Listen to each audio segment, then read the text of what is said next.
The moment Lieutenant Rafe Harlan stepped into the dim, wind-swept interrogation bay, he expected defiance or fear, but not stillness. Not the kind of calm that wrapped itself around the young woman sitting across the metal table like armor made of silence. She wore a simple navy t-shirt, sleeves rolled just high enough to reveal faint scars that looked like history carved into skin. Her eyes, steady and unblinking, were a storm waiting for a name, and when he asked her who had authorized her classified operation, she lifted her chin, exhaled slowly, and named his commanding officer. The color drained from his face in a way he couldn't hide. The room seemed to shrink, and for the first time in 10 years of service, he wondered if he had just stepped into a battle he wasn't prepared to fight.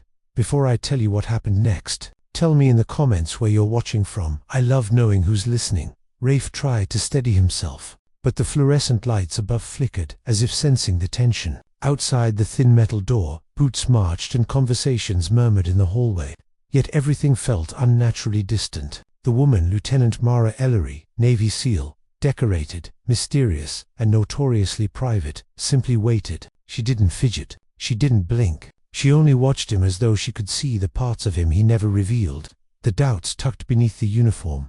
He cleared his throat, trying to regain control. But a quiet voice inside him whispered that this interrogation was no longer his. And as he reviewed the mission file in front of him, noticing entire sections redacted by someone far above his pay grade, he felt the first real stab of unease. It wasn't fear for his career. It was the sense that he was standing too close to a truth that wasn't meant to be touched. Mara felt the shift in him, the faltering resolve, the questions he didn't dare speak. She had seen this before. Officers who thought they knew power, only to learn its true face far too late. A part of her almost pitied him. Almost, because she, too, was tired of being scrutinized, doubted, judged by people who never stepped into the dark corners where she had lived for months at a time. But she kept her breathing steady, letting patience become her shield. She thought she'd never see her old commanding officer again. She was wrong. Dust floated lazily through the narrow sunbeams, slipping past the blinds, and Rafe watched them as though searching for answers in the air itself. "Why would he send you?" he asked finally, voice barely above a whisper. And that question, that small, trembling thread of uncertainty, was all she needed. Mara leaned forward. "Because he trusts me with what matters, and because some missions require more than rank." The words struck him deeper than he expected. Rank, the thing he'd clung to like a lifeline, suddenly felt like a fragile illusion.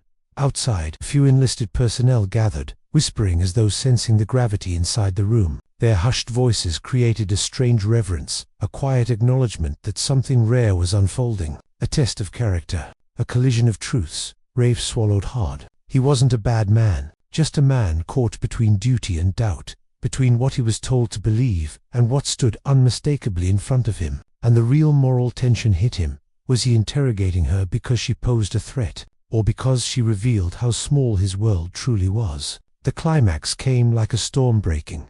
Mara slid a sealed envelope across the table, one he didn't know existed. "This is your commanding officer's handwriting," she said. "Open it." His fingers trembled as he tore the seal. Inside was a directive, signed by the man he'd served under for 7 years, ordering full cooperation with Lieutenant Mara Ellery and acknowledging her as mission lead for a classified operation. The room erupted in quiet disbelief outside the door. The whispers stilled. A few gasps slipped through the hall. Rafe felt heat fill his face, the sting of misplaced suspicion, the weight of realization. But Mara didn't gloat. She simply waited, offering him a chance to reclaim what dignity he could.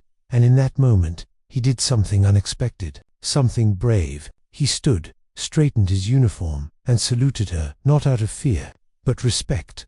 The resolution settled, like warm light after a storm. Mara nodded gratefully, a rare softness touching her features. Kindness, even in places built for conflict, had a way of surviving, because courage isn't the absence of doubt.